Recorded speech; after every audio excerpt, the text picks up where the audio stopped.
always pause it if we have a stopping. Is it counting up there on the right? Yep. Okay. Hello, I'm Tim Evans with Crack Eraser. We're going to do a crack repair on this Lamborghini. The problem is he's already taken it to another big glass shop and then tried to repair it and didn't get a very good repair. So I don't know if it'll repair like they normally will, but he doesn't want to buy a windshield, so we're going to go ahead and do a repair on this 2006 Gallardo.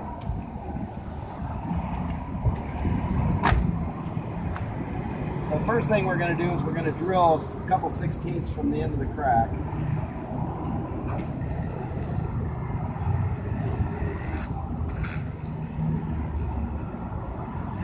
If ever you're working on a black car in the future, you might have to cool the glass down, but it's kind of cool in Colorado today, so. Then I imagine we don't want to scratch this car. That'd probably be a problem. So we're going to avoid that. Although the guy's really nice that owns it. Okay, so what we did is we tapped a little bullseye right on the end, and the crack runs up into that, and that's part of what we want to do to stop it. I'm going to get my sunshade up there.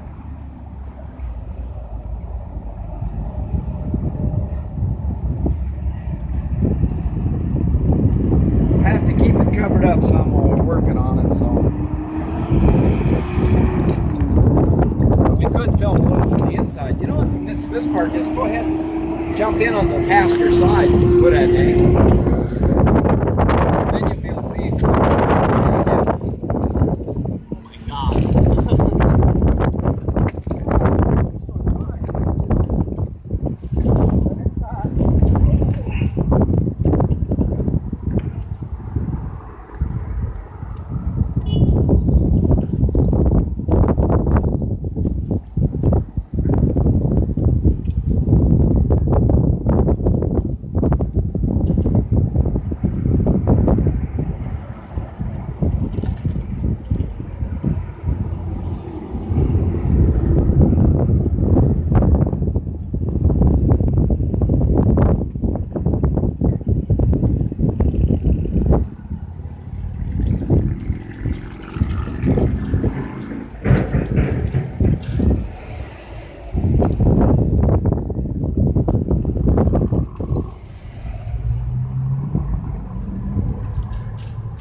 A very thin resin in one barrel and a very thick resin in the other barrel. And the reason for that is the crack is going to be tight at the tip and gappy at the edge.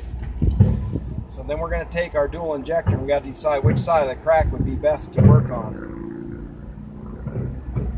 With this little turn that it makes it kind of interesting. But I think it's probably 6 1/2. I like the top better, so we're going to work on the top. So you just suck the tool down, make sure all the air is out of the feed on the suction cups. You got plenty of grease, it should slide very easily. And then we're going to turn this down.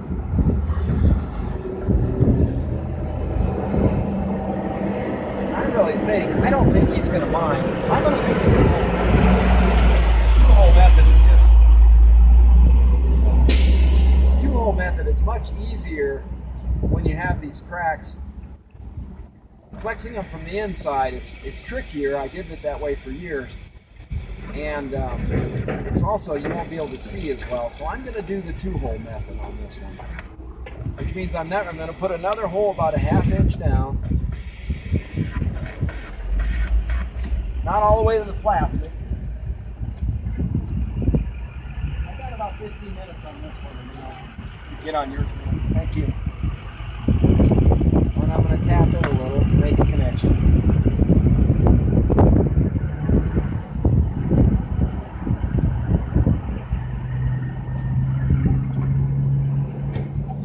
So then I'm going to use a little bit of both tools. I'm going to put the single injector on over here, because the tight part of the crack, which is going to be the first inch or two, that's what's going to fight you.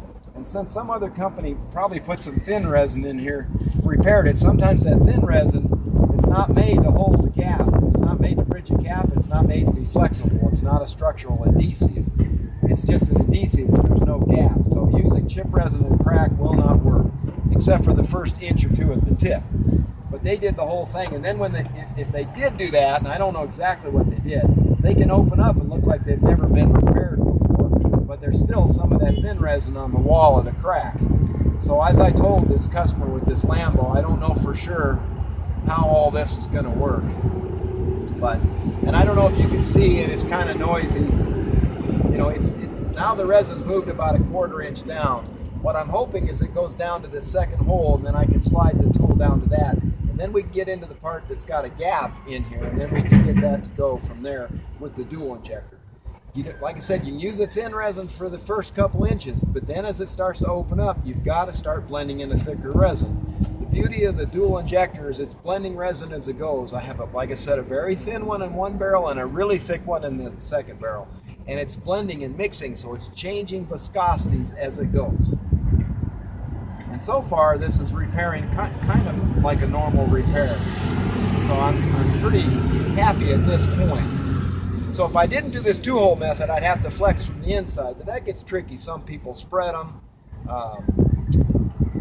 If you don't do it just right, you can get air in it. And that's the other thing. I've had a few people call in and they say, well, you know, I keep getting air and stuff. Well, there's several reasons that can be. One, your tool has to slide very easily. Two, you have to make sure you don't lean on the car or lean on the glass, shutting doors. Any flexing or pushing down on the tool as you slide and inject can cause what you've already injected to air up. Now that this has moved down pretty good, yeah, this is actually repairing pretty well. I'm jumping on with the thin resin first, but I have the back barrel on there with the thick, and I have them both going at the same time, and I've pressured both of them up. You can tell because the O-ring stands up when you put pressure on them. And so far everything's going good. We got to get around this little corner here. I'm not sure if that's going to be tight or not again. And that's another reason why having a dual injector is nice, because if the crack is tight at the corner, we've got the thin resin coming out first. And it is tight. So that's going to be the little tricky part. Another thing to make sure that, so it's kind of wanting to stop right there, and that sometimes happens. So we may have to cure what we've got. We'll see. Another thing is we could drill another little teeny hole there, and then it would start going again. But, it's nice to have the thin resin coming out first. And we may be up to the part where they tried to inject it. See, this other part, it might have been new crack, and that's why it's behaving. Now we might be up to the part where they put something else in there. Yeah, because there was just a little place. Now it's going again. I think it's mostly taken resin. I think we're probably, let's see if it continues to take. I think we might be okay with it.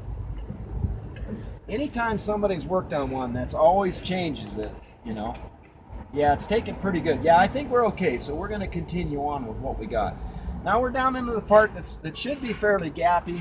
This is where we got to make sure that you keep that back barrel on there, and you can feather it by turning it a little bit. You don't want to make sure that you're getting some of that thick and the thin end first. Hi, we're busy filming. We'll be done here in about 5 minutes, and then we can chat. Not my car. The guy's pretty cool that owns it. I wish it was me. Okay, so anyway.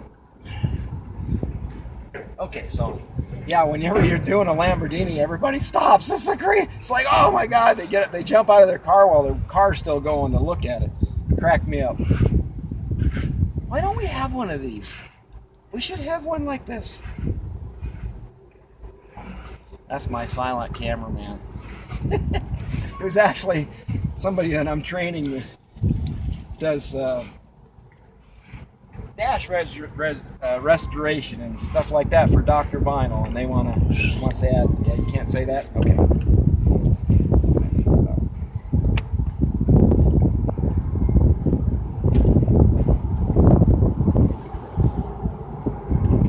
So, all right. So now we're going to let it cure. I thought it was a good promotion. Can't do it though. All right, I'll edit that out. So now we're going to let it cure. The main thing is you don't want to disturb the vehicle or anything.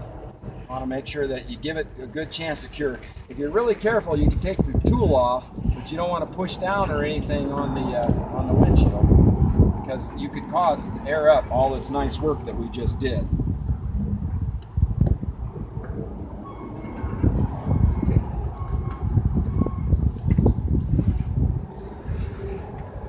And it's not super sunny, we've got clouds, but we still have enough UV. So you got kind of a couple options at this point. You can just let it sit for 5 or 10 minutes.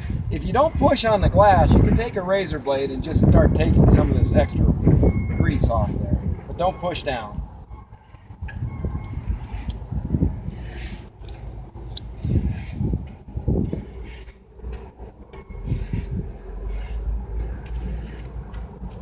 And it's starting, some of the thicker resin is starting to cure, but the thinner stuff up at the top won't be cured at this point. So we don't want to push on the glass. So we'll just clean it a little teeny bit, and then we'll let it sit a little more. Wipe it just a little, but I'm using no pressure down on the glass at all.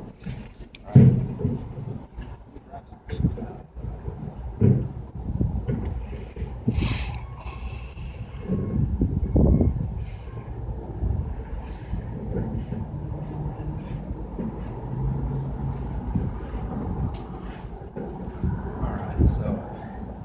So this part that they did before, that doesn't look like it normally would, and that's because they put some thin resin in there and then it opened back up. In fact, the customer said somebody leaned on it a little bit or something. Well, anytime you use a thin adhesive where you need a structural adhesive, it's like using super glue. If you can touch your fingers together, that's great.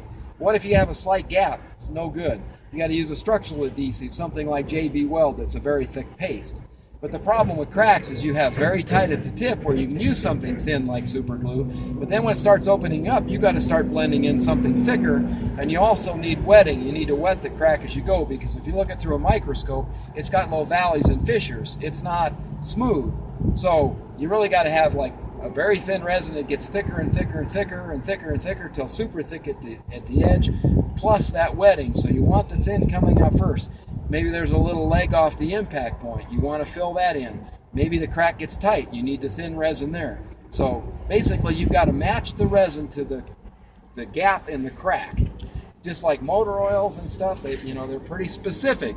Some cars take 020, and they don't mean 1030. They mean 020. You put 1030 in them, the motor blows up.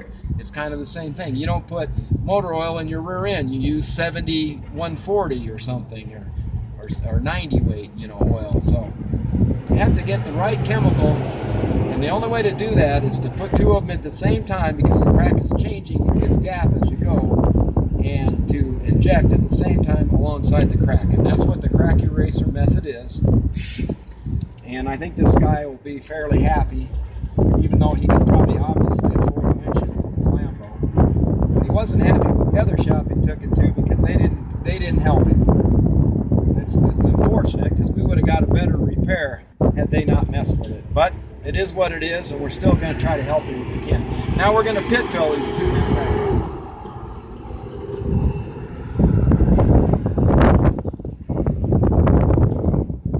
The two-hole method's pretty good. You end up with that second little hole, but it really doesn't look that bad. It prevents you from running the thing on by flexing or messing it up. I just think it's an easier method for a lot of people.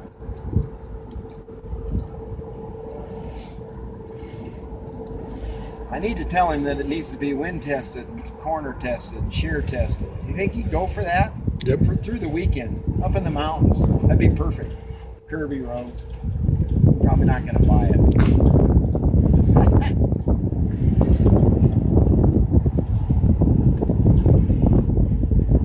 So all we're doing with the pit filler, we're just filling in where the rock actually, where we drilled it, because the impact on the rock is up here in the black. So he probably didn't even know this thing was hit until it started to crack, right?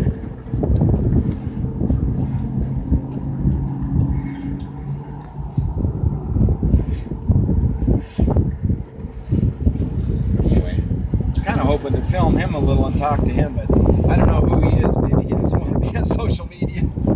He might be a somebody driving this. It's hard to say.